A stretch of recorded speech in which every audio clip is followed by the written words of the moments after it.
2025년 9월 19일 금요일. 네, 안녕하세요. 하루 한 번 삶에 대한 끄적임입니다. 네, 오늘은 셀리 케이건의 죽음이란 무엇인가 라는 책을 집었는데요. 미국 아이비리그에 3대 명강의가 있더라고요. 그 중에 하나가 정의란 무엇인가였고, 그리고 죽음이란 무엇인가, 또 해피어라고 행복이란 무엇인가 라는 세 가지 주제로 미국 아이비리그에서 3대 명강의가 뽑히는데, 워낙에 그 정의란 무엇인가 저한테 재밌어가지고 기대에 차서 또 죽음이란 무엇인가 라는 책을 집게 되었습니다.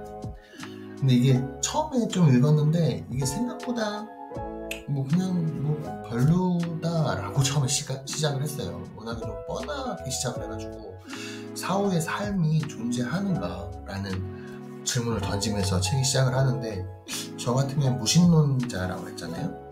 그냥 삶은 끝나면 끝나는 거지 뭐 라고 생각을 하는 주이기 때문에 주어진 시간 내에서 최선을 다하는 거고, 삶이 끝나면 그냥 끝나는 거야. 우리는 어쨌든 흙에서 나와서 흙으로 돌아가는 거기 때문에 그 끝이라는 건 다시 시작이 되지 않는다라고 생각을 했는데, 근데 뭔가 이 책을 지금 조금 읽으면서 새로운 느낌이 좀 들었어요. 우선은 이 책에 대한 내용을 먼저 한번 읽어드리고, 그리고 제 생각을 한번 전달해 볼게요. 이게 좀 재미있습니다. 말도 안 되는 제 생각일 수도 있지만 그게 제 생각도 한번 들어봐 주시길 바랄게요. 네, 지금부터 본문 한번 읽어보겠습니다. 사후의 삶이 존재하는가? 죽은 다음에도 살아간다는 것은 자기 모순이다. 삶이 끝난 상태에서 삶이 존재할 수는 없다. 삶이 끝난 후에도 삶은 계속될 것인가? 죽고 나서 여전히 생존해 있을 것인가? 역시나 그 대답은 아니오다. 살아남다라는 말의 정의에 따라 우리는 죽음으로부터 살아남을 수 없다. 인간을 바라보는 관점에는 두 가지 관점이 있는데, 첫 번째 관점은 이원론이다. 인간이 육체와 영혼이라고 하는 두 가지 기본적 요소로 이루어져 있다고 가정하기 때문이다. 두 번째 관점은 일원론이다. 인간은 한 가지 기본 요소로만 이루어져 있다고 말한다. 즉, 육체만이 존재한다. 일원론에서 인간은 특정한 형태의 물질적 존재에 불과하다. 인간은 곧 육체다. 인간의 감각과 느낌은 행동적인 반응이 진행되는 동안 내부에서 느껴지는 것이다. 예를 들어 갑자기 공포가 몰려올 때 우리는 내면에서 일종의 서늘함을 느낀다. 우리 모두 그 느낌을 잘 알고 있다. 가슴이 두근거리면서 혈액순환이 빨라진다. 그런 감각의 감정들을 우리의 내면에서 고유한 느낌을 만들어내고, 특정한 감정에 해당하는 특정한 경험이 존재한다. 공포, 기쁨, 우울과 같은 모든 감정에는 저마다의 고유한 느낌이 따른다. 우리의 정신적인 삶은 이처럼 경험의 질적 측면으로 가득하다. 기계는 경험의 행동적 측면을 가질 수는 있지만 질적인 측면을 가질 수는 없다.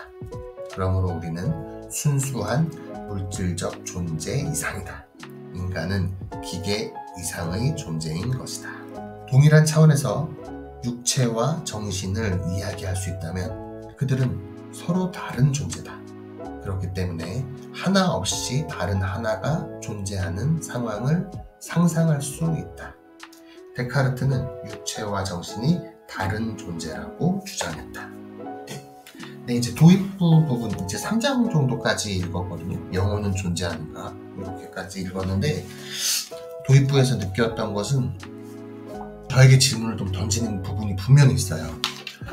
왜냐하면 우리 보통 사람은 죽으면 이름을 남긴다라고 하고, 어떠한 데이터를 남기고 싶어 하고, 어떠한 자기만의 그동안의 경험과 삶을 개인의 삶이 끝난 후에도 사회에 뭔가를 남기고 싶어 하잖아요.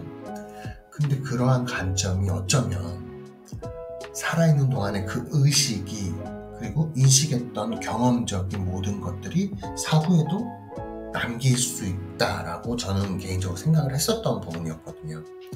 근데 곰곰이 생각을 하다 보니까 여기에서 한 단계 더 발전한 게 있습니다.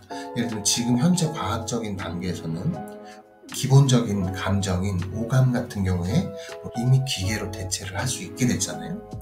그런데 그 중에서 인간이 의식하는 것, 느끼는 것, 감정적인 것, 이런 것들은 아직까지는 과학적으로 설명할 수가 없는 부분이잖아요. 근데 얼마 전 제가 읽었던 호모데우스라는 책에서 보면 과학 기술이 발전하고 있고 뇌의 어떤 감정적인 것, 느낌적인 것 이런 걸 계속 개발하기 위해서 시도하고 있는데 만약에 그게 가능하게 된다면 어쨌든 전기 신호로 뇌에서 작용하게 되는데 그러한 것들을 우리가 컨트롤 C, 컨트롤 V로 붙여넣기 할 수 있게 된다면 이것 또한 영생의 또 다른 표현이 되지 않을까 라는 질문을 저에게 오늘 아침에 갑자기 새벽에 이 책 읽다가 들게 됐습니다. 사실은 죽음이란 무엇인가라는 어떤 뻔한 주제일 수 있잖아요. 사람들이 생각하지만 아무리 생각해봤자 답이 안 나오는 주제이기 때문에 그냥 좀 쉽게 넘길 수 있는 주제인데 오늘 저는 이거 진짜로 미래에 우리에게 다가오는 죽음이 그냥 육체적인 죽음이 될 수도 있겠다 라는 생각을 잠시 동안 해봤습니다. 그렇다면 또 지금 현재 단계에서 내가 죽음을 벗어날 수 있는 방법도 있나 라는 상상과 또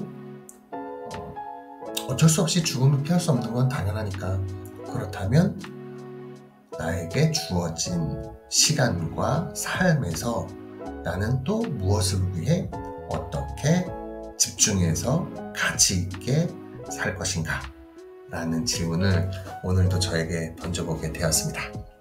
네, 이거 뒤에 부분 좀 읽으면서 제 생각을 조금 더 구체화를 한번 해봐야겠어요. 오늘 좀 막 이렇게 두서없이 막 말을 던졌는데 뒷부분 한번 읽으면서 죽음에 대한 제 생각 그리고 삶에 대한 저의 관점 이런 것들을 조금 더 설명해 드릴 수 있도록 준비해 보겠습니다.